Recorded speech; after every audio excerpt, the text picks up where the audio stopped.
Bump keys. What's the secret behind them and how do they work? Slight tension and you can just see them start to lift up. Stick around and I'll show you. Hello, welcome back to Lock Lab 101. What we're doing today, we're going to take a look at some bump keys. We're going to see why they work, how they're made, and then I'm going to demonstrate them working on this lock here where you can see the pins go up and down to achieve shear line.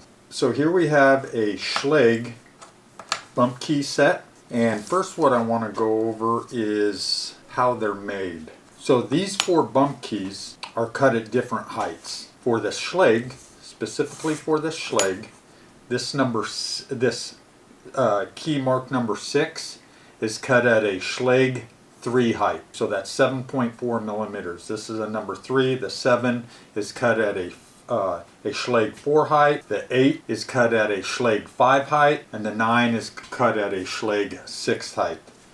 But they're not, the valleys aren't where the pins are.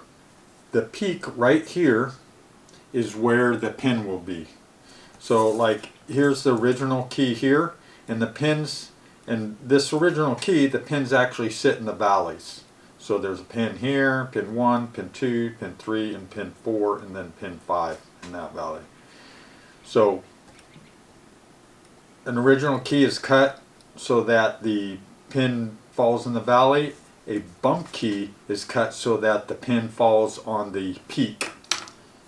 And let me go ahead and demonstrate that. So that's pretty good. And as you can see, the bump key is on top. The peak of this bump key is situated right before where the pin lands on the actual key. So right there is where the pin lands on the actual key, the key on the bottom. And then the peak of this key is right before it. Okay, so what that does is that as it drives it in, it hits that, as this key is driven in, it hits that and it drives the pin upward, right like that. So this is the original key here, and this is the bump key. And you can see how the pins will hit differently.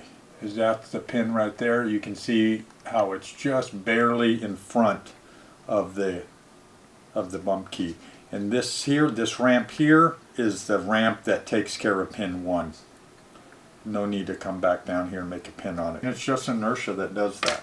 Okay, so let's talk about why there's only 4 keys here. Yes, you can have more keys in a bump key set, but these cuts here will bump open like 95% of the pins. Not all locks can be bumped.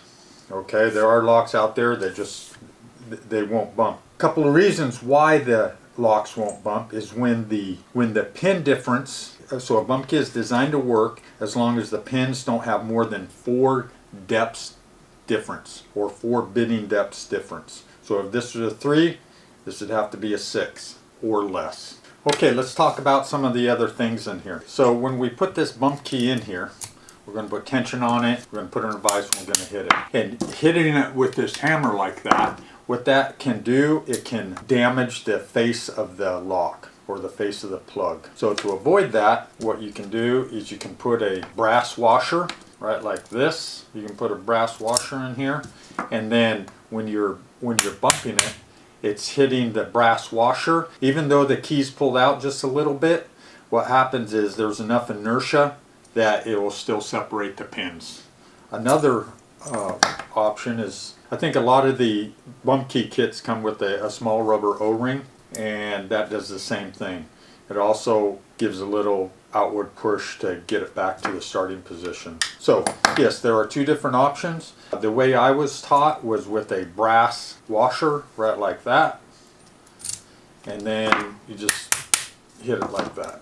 Okay, and it protects the plug face. So let's go ahead, get this lock in a vise, and I'm going to demonstrate it. This is just a little holder that I printed up specifically for this. So this is set up in the vise, and what we want to look at and zoom in on are these pins here. And as I hit the bump key, you want to see those spring pins lift into the pin chamber. So I'm not going to use the brass washer on here because I want more movement on the pins. and 6. And another thing, you can see how when I press the key in, those pins are closer to the peak of that key. When I release it, the pins actually push the key out. Okay, so I put tension and you can just see them start to lift up. Okay, so we started with a number 6, we went to 7, then 8, and then 9. And all you want to do, you only want to bump it a couple times. If it's going to go within just the first couple bumps. And if it doesn't go in the first couple bumps, then you need to progressively increase the key cut. The tension is key on this. So on tension, so when you tension it, which is key, you want to tension it and come off, tension it and come off, right like this, and kind of feather it. And if it doesn't happen in the first couple bumps, it's not going to happen. Go to the next key. So if you're concerned about marking the face of the lock, you can use a brass washer, or you can use a rubber O-ring, or you don't have to use anything. You can just use the bump key.